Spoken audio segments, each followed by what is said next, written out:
Thank you very much. I had to change again. I can almost hear you clapping, and I think some of you were actually dancing. What's more important is that I can almost see all of you smiling, which is great. I think it would be the best reward you could give not only to me or the string quartet guys, but it's the best gift you can actually give to yourself. Because please don't forget to smile. Even in these difficult times, we chose the song from the musical Cabaret by John Kander on purpose, as a reminder of the difficult and not very cheerful times here in Berlin of the 30s, as a kind of a metaphor. I know I'm talking to the best doctors of our region right now. However, I will dare and share my theory with you. I think that the best medicine is actually smiling. And it's contagious too. I mean, don't even take my theory too seriously. I think it would be more appropriate to draw your attention to the official appeal of this conference called Legacy from Wonka Europe Berlin, as it sums up nicely and thoroughly all the core values that should not be forgotten during these trying times. Because as stated in the Legacy document, proper coordination and cooperation, supported by appropriate regulation and communication, are ever more crucial.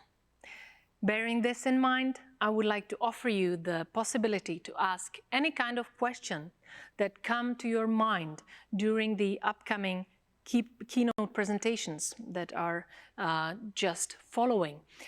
You can enter the chat, write down your question or remark, anything that comes to your mind, and the keynote speaker herself or himself will go through them, choose some of them, maybe not all of them, and reply to them afterwards in the discussion time. So at this moment, a very special lady that you all know has something to say to you. Please get ready for the first female Wonka president, former president of Wonka World, currently the president of the Royal College of General Practitioners and still working as GP, all the way from the UK, Dr. Amanda Howe. Greetings, colleagues in Wonka Europe and all the delegates from this conference. I'm Amanda Howe, and I'm delighted to be with you to give you a very long planned keynote.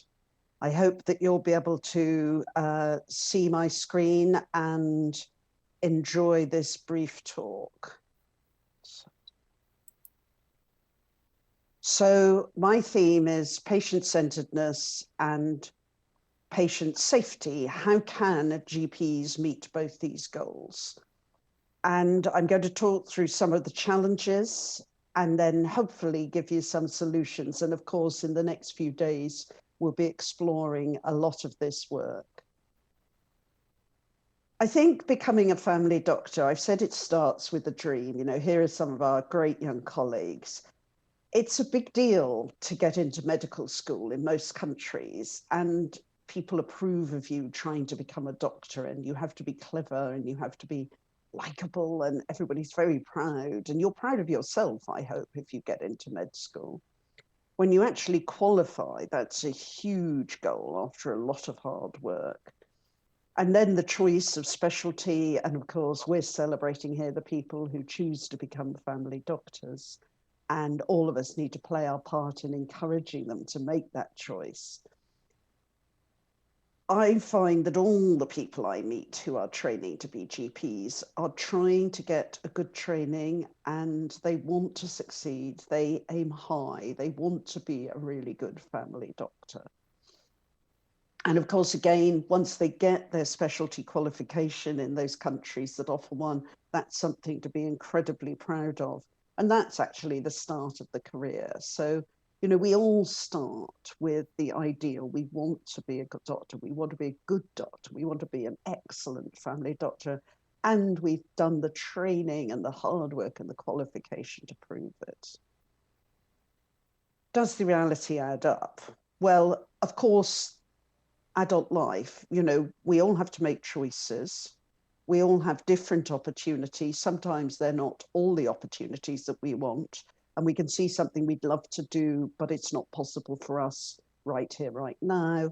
And so we have to come a little bit away from our dreams to what are the real options and what's the right thing for me and what would I be good at. And also that may be a question of family or situation. And everything's got strengths and weaknesses. We ourselves have strengths and weaknesses. Any team we work in isn't going to be perfect. So you can make the best choice that you think will be really right for you, but there'll be challenges. And the context, you know, who is the population? Who are you serving? What are their needs? What are the changing situations? We'll come back to COVID. And what are the strengths and weaknesses of the health system and the society that I'm living and working in? So all these change our dreams, if you like, to a more measured reality. And I would say that most family doctors and GPs around the world face the specific challenges of the breadth of our practice. So we actually have to be good at all areas of clinical need and needs beyond that, preventive needs, personal needs, challenges from society that impact on our patients and their care and our practice. So the breadth of our practice actually has some specific challenges. And that includes the fact that in order to be an effective family doctor, you do need to engage with the person in front of you. You need to get the right diagnosis. You need to understand a little bit who they are, how they express themselves, the things that have happened, how they understand what's going on, and that comes even more so into treatment and care. But for some aspects, actually helping the person to improve their health also requires a real emotional engagement. And that's part of the fun, but it's a challenge. Overall workload in many systems is a challenge for all healthcare staff, but in some ways, I think particularly for GPs, because there's so much of it and it varies so much. And often our sector doesn't have the resources that it needs. So in my country, we saw the resources band going up and up and up and up into secondary and tertiary care, but not into primary and community. And that's a big challenge, and we have to fight that. And then, of course, there's also the question of, have you got the right people? Have you got enough doctors? Have you got enough nurses? Are they trained to the level? Have you got the new ones coming through? And that can be a huge challenge as well. So going on from that context, I just wanted to remind us, because this is one of the opening keynotes, about what we know about patient safety. And there are many, many, if you read WHO report, research reports, government reports, there are many risks and you can stratify them as you see fit. But one of the causes is lack of adequate resources. So if you don't have enough protective equipment, if you don't have enough sterile needles, you get risk of infection. Kit, if the infrastructure is poor, you can have drugs that actually aren't made properly, you can have machines that break down, you can have test equipment that goes faulty, and you can have digital and IT that breaks down too. And all those can contribute to delays in diagnosis and care or to undertreatment. Lack of expertise is another risk. So if the person who's trying to do the job isn't fit to do the job, you get delayed care, you get inappropriate care, you get errors of judgment. So training and competency is really important. Poor coordination of care is another quite common factor in a risk to a patient. So whether that's lack of overlap with records, you know, I'm seeing a patient in a clinic, but I don't know what's happened to them in the hospital, and they haven't got any letters and they don't know what they've had done or what drugs they're on either. Financial drivers can also weaken our effective practice because it can drive people into too many different sectors, having too many tests done and too many drugs or treatments given. And that over-medicalization or duplication is also a risk to patient safety. And then very briefly, there are patient factors. So the patient's cognition or, you know, some way that them processing, taking responsibility for their care can be at risk. People with mental health challenges may be unsafe.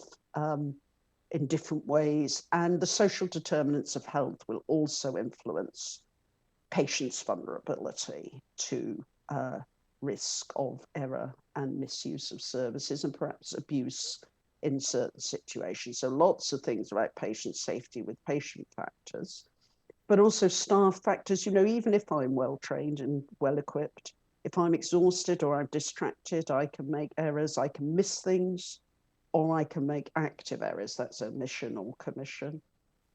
And then information errors, I mentioned that briefly, but if I forget to record an allergy, or I don't manage to look at tests that have come through, if a test sits on a system with a positive finding.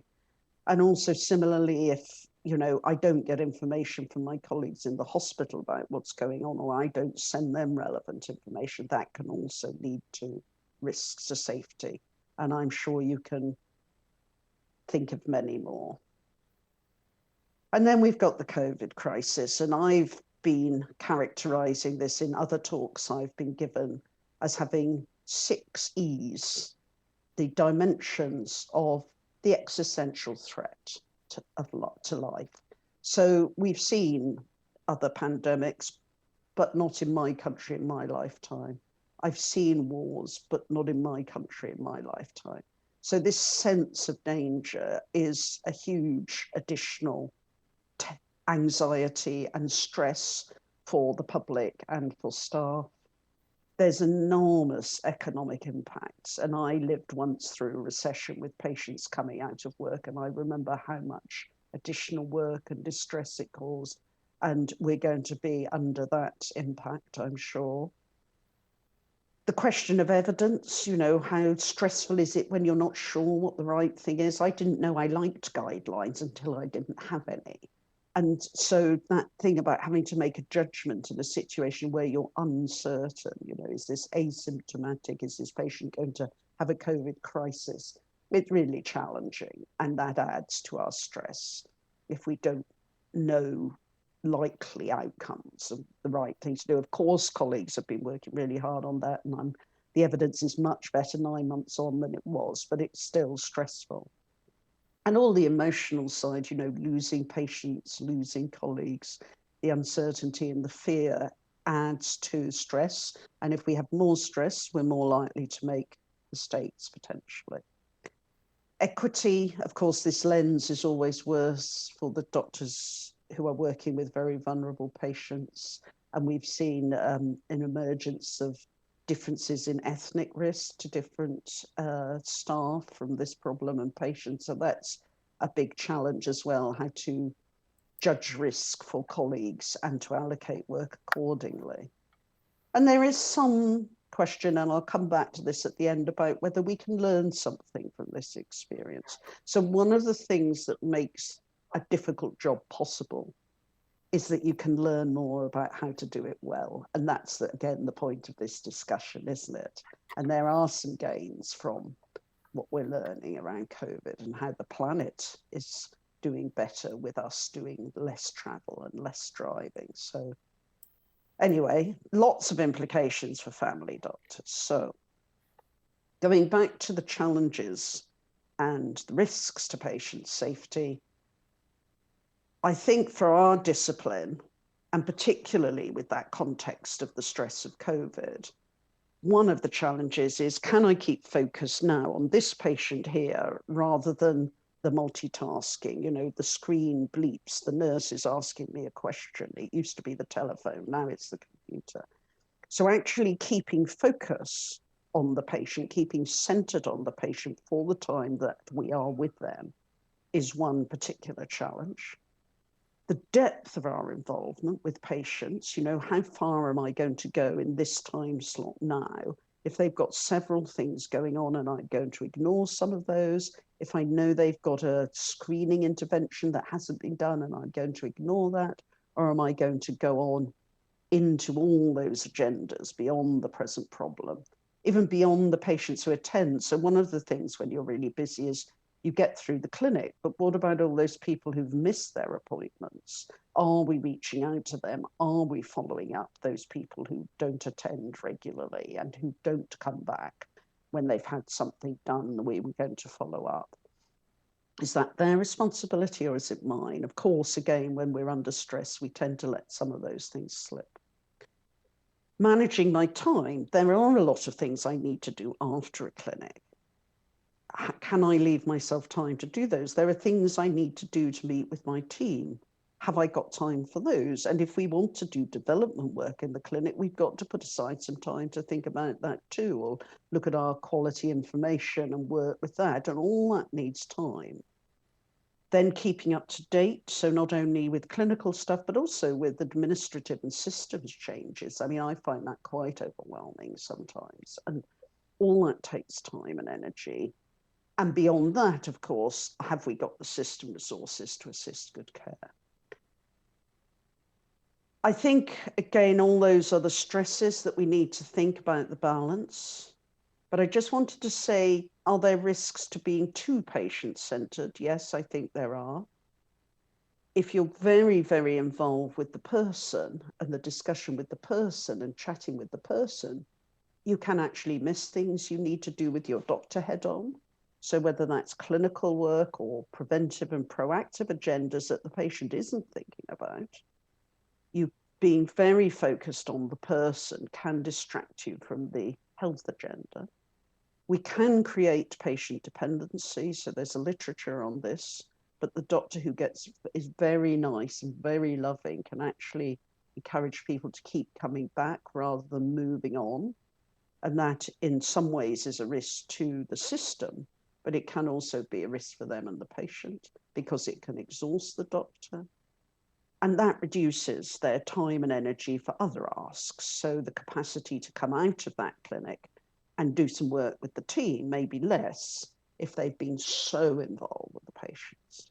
On the other hand, doctors who withdraw from patient-centeredness and become very transactional and just one problem, thank you, I can only do one problem today, it's not effective or efficient because it's much better if I can do a few other things while you're here. You didn't come for your cervical smear. Can I talk to you about that? Or, you know, we just need to check those blood tests because it's that time of the year again. So being effective and efficient requires us to do a little bit more than just what's in front of us. If we are really defensive, of course, it disappoints the patient, but it also disempowers them because they know, well, I can't trust the doctor. She doesn't want to listen to me. So, you know, what am I going to do now? Which it can become unsafe for them and for us. And that leads to burnout. I've seen lots of doctors, as they're starting to get exhausted, move into that defensive thing. And you say, oh, that's the end of the tree. You know, I wanted to be good at my job. I know I'm not doing it properly anymore. So causes, well, as I've said, busy clinics, lots of patients. We need to have time for our colleagues and for supervision as well as for our own work and to go back through different patients and review cases. So that's another demand. We need time to get ourselves up to date and do our own professional meetings. This is a Wonka meeting, you know, where we can discuss those bigger picture things. And all those things can risk turning a cheerful, young, keen GP into an exhausted one. So let's look at solutions, colleagues. I think at the macro level, at the top end, of course, we need to work for standards. We need to work for capacity. We need that evidence, we need the strategic gain, and we need the advocacy, which is what our Wonka members do for us in a national setting. They need to say, no, you know, if you want primary care to be good at it, we need this many doctors with this kind of patient load and these kind of equipments to enable us to do the best things in our teams for the patients. And we need then to address those resources, whether it's human, technical, money, the training needs, or the supply routes actually need to work for the system. And we also need to be looking upstream of our work, so avoiding health damage at societal level, helping the public to help themselves, helping them to lead better, fitter lives, and to have the health literacy for healthcare so they can protect themselves and prevent illness. which then will reduce the risks that bring them into our surgery in the longer term. At the middle level, we need to be working across sectors. We need to be working between organizations. And I've particularly been impressed by the efforts of family doctors in different countries to do what I call working at scale. So some things work really well in your local clinic, but some things work better if you work across a population or across a set of clinics. That can add capacity. It can add capacity for training, for senior management, for senior nurse roles, and collaborative community services. So we need to think upper levels some of the time to get more capacity to help us to do our jobs. And we need to look at data. So we need to look at the data about risks, coverage of the population, all these things that say, whoa, we're missing something there. That practice has got 90%. We've only got 70%. What's going on? So that's also something we do at the middle level. And then I think at the micro level, let me just come back. There we go. Self-awareness, self-analysis. I'm getting exhausted. I need to stop. I need to just go and get that coffee before I look at the screen again. Having time to do the back of desk tasks, having time set for our team interactions. I think some understanding about what's called well-being. I'm not going into that literature here, but I think well-being awareness and literacy for ourselves is very important. And also the opportunities to be in touch with peers outside our particular practice or our particular setting, where we can train each other and refresh each other. And I also find that actually it renews people to train younger doctors, because you suddenly remember what the job was for and it updates you, but you also get their enthusiasm. So their dream returns you to your own dream. So I think training others is also something that can be really helpful, even in a difficult time. And who can help you with this? Well, just to finish, of course, Wonka Europe colleagues here who've set this up, who've made these networks possible. Wonka World, who also are working for GPs worldwide and their teams for better patient care. Friends in High Places, Hans Kluger, we're going to come back to our work with WHO, of course, at the macro level. Us speaking up for general practice and primary care has been very important. Our own local membership organizations, our CGP for me, and our enthusiastic teams to try and keep encouraging and keep supporting and giving us that professional edge. My own colleagues in my own practice, these are just a few of them, but Nick, Jane, Abe, all great colleagues working really hard who prepared to talk and walk the talk. But actually the patients, you know, I find now this is pre-COVID. Of course, now the young doctor would be sitting with his mask on the other side of the room, but that's another inspiration. That returns me every day I do see patients to the reason I went into the job.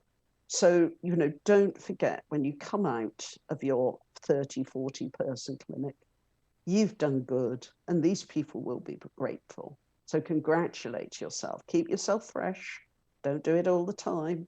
Try and get the conditions right. But actually, these people will renew us just as we renew them. So thank you very much. Thank you for your hard work. I'm very grateful to you for listening to this talk, and I look forward to your questions. Thanks.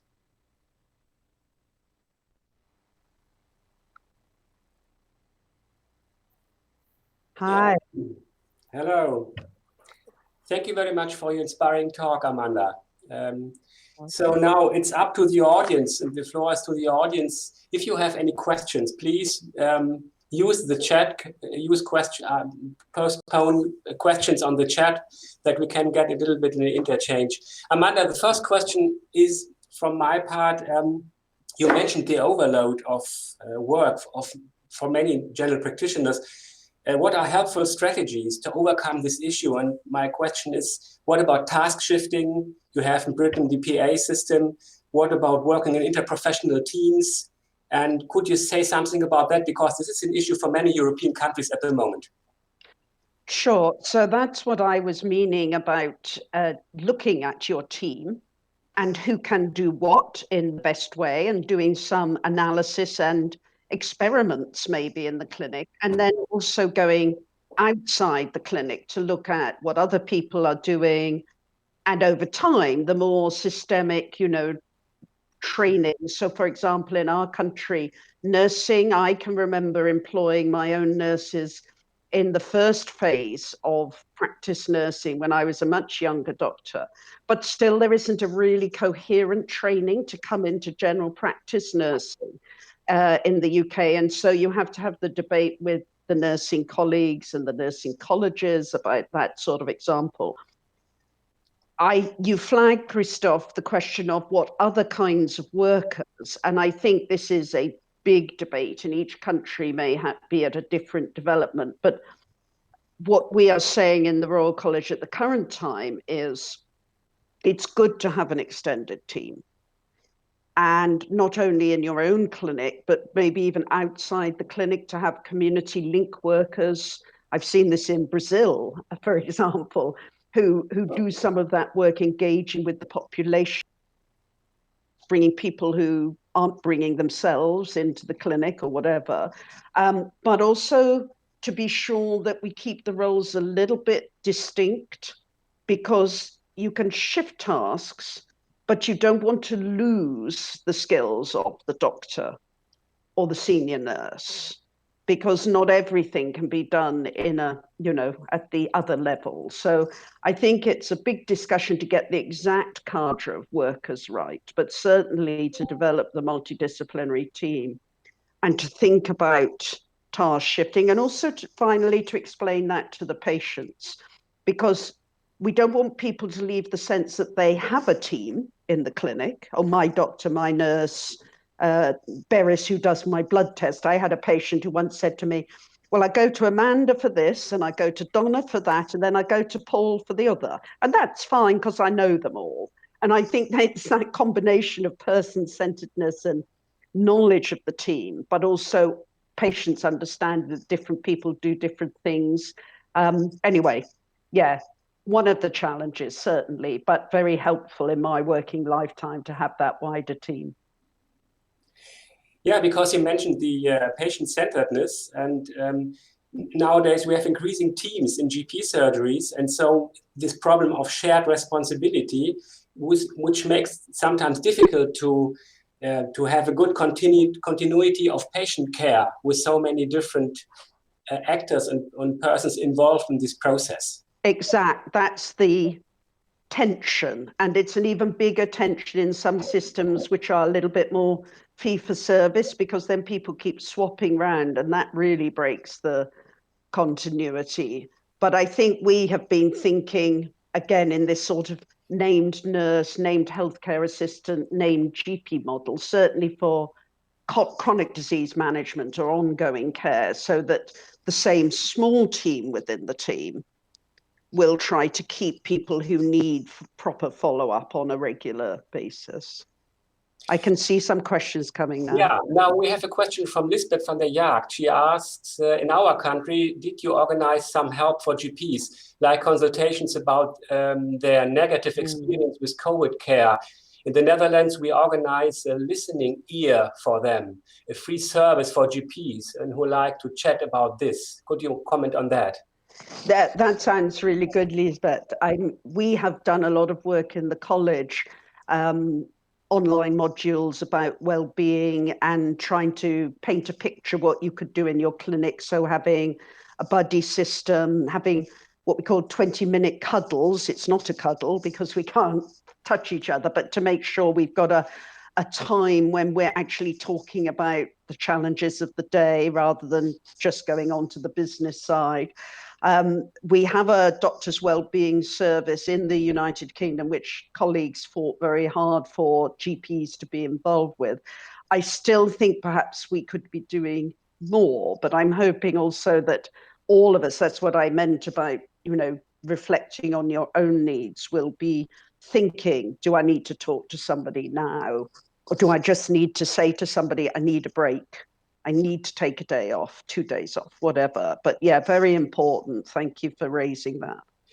So at the moment we have many questions on the chat. I'm not sure if we can raise all of them.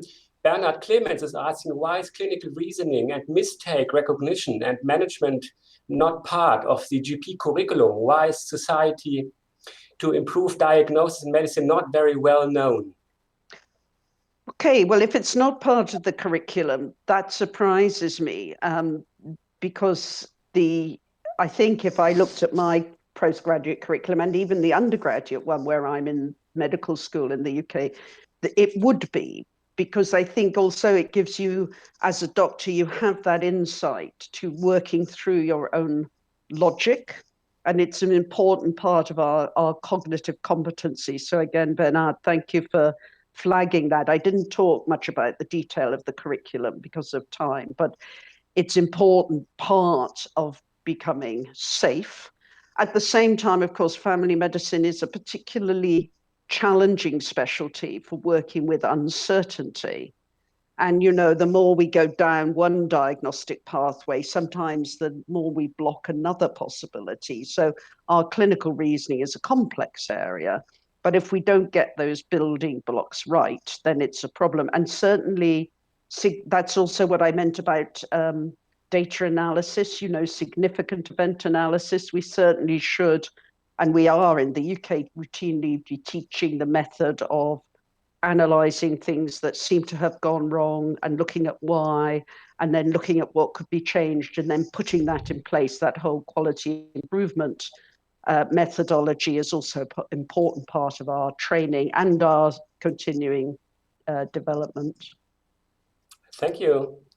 Mary McCarthy asked quite an important question. How can we persuade governments to spend a greater percentage of their health budget in primary care? Well, Mary, yes. Advocacy is very important. And during my time in Wonka, I saw the efforts of my predecessors, my own executive and the current one, working with WHO to explain what we do, to try to show them why investment in primary care actually does make the system more cost effective. And some of our research colleagues, of course, are providing us with the evidence. Barbara Starfield did great work, but we're building on that in the contemporary climate, because evidence also is part of making a system change. So I think it's really talking to friends in high places, but also, final point, I think that needs to go cross-sector as well. So yesterday in the United Kingdom, they launched a report called Build Back Fairer, talking about the work on health inequality and showing how much worse things already were because of COVID, and making an appeal for a cross-governmental agreement to put public health and education at the heart of recovery. And so speaking alone, even as a very powerful organization that's a non-state actor like Wonka, won't be enough. It will have to be the medical profession and civil society and the groups beyond it trying to get government to do something that works for the people. That's another literature I didn't do in the curriculum, but I think advocacy skills is something that actually is worth, and I think there'll be some workshops on that during the conference. Right. There's another question of Mehmet Angan. Do you think that locus of control may affect the job satisfaction? Thanks, Mehmet, and thanks for all your work. Locus of control, if people don't know that concept, is that sense of whether I can make a difference to the situation I find myself in. And I definitely think that correlates with job satisfaction. In the resilience literature, it's clear that people who are too, if you like, too controlling also have problems in many jobs. So they can't cope with the flux or change. They can't be pragmatic. I've had some young doctors training with me who are so perfectionist that they really struggle in reality because they can't sort of compromise. On the other hand, if you are completely disempowered, as we know from some of our patients, It's a horrible place to be. And as doctors, we are capable and should have quite a lot of control over what happens in our working lives, because that's our professional level. And if that is all taken away from us, it's really tough. Now, COVID is an example of this. You know, our lived experience as individuals, you know, has probably lost many things. And I said in one of my other talks, we're not used to that as doctors. And that's really, we have to understand in ourselves that that may be part of the stress. But in general, I think that a society that disempowers its health professionals, or a system that disempowers its health professional, those people will be less satisfied. So I agree with you, Mehmet. Locus of control is an important correlation. There's another question from Dominic Alquist from Germany. Skills of the doctor, are they overestimated? Oh, I'd like to, turn that back one to you, Dominique. Like, could you explain a little bit more what you mean by that, or what's worrying you? Like, I write with a patient, because I'm not sure why that is the question. But in another way, I will answer as a family doctor. Sometimes I have to say to my patients, I don't know. They'll ask me something, and I'm either thinking I'm not quite up to date with that, so I need to look at the literature, or I genuinely don't know in the greater uncertainties of this world. Is my cancer treatment going to work, doctor? I can't be sure. And so I think it's okay, actually, if people know that we're not God. We're not God, So I think sometimes people overestimate, and we have to be more humble. Sometimes they underestimate, and we can make a claim on our own competence. But in general, I hope that the skills of doctors aren't overestimated, especially in the modern climate. I'm finding a lot more patients go and look at the internet, or they bring some resources and they ask more questions. So I think they know that we don't know everything, but I'd be interested in the background to that question, because I suspect it's a little bit complex. Yeah. There are some questions in the chat regarding digital technologies. Could you say something about what is your expectation? How will that affect primary care in the future time? We've had a lot of discussions about this in our member organization, because clearly it has changed the way that we work. And I think that the use of online consultation and digital resources will now be a permanent part of medical practice for the future. Again, the thing we have to retain is still the personal contact, the personal continuity.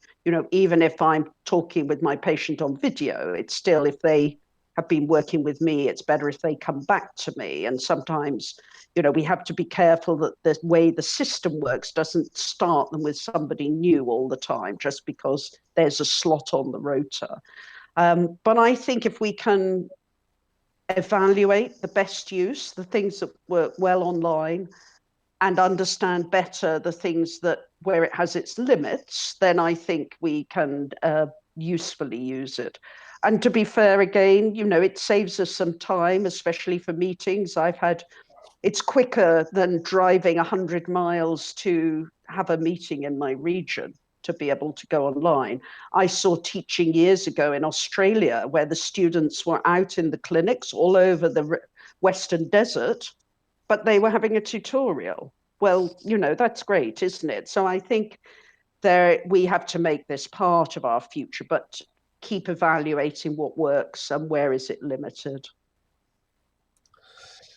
Thank you very much. It is a pleasure to have you here. We are now a little bit running out of time. So if you have more questions, maybe use her email and ask her directly.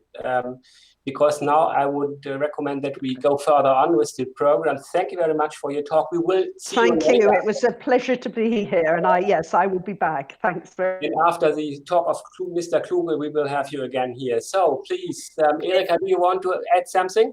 Yes, I want to add something because I saw the last questions.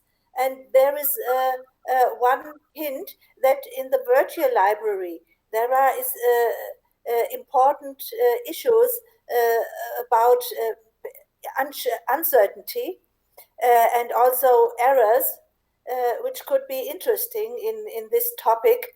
And many persons say COVID has shown us that the direct contact to the patients is really important. And we have to find ways to come back to such personal contacts, and we should not lose them. This is something we have really learned, and we have to appreciate. Indeed. Agree. So I think now we can, thank you very much, Amanda. Now we can go on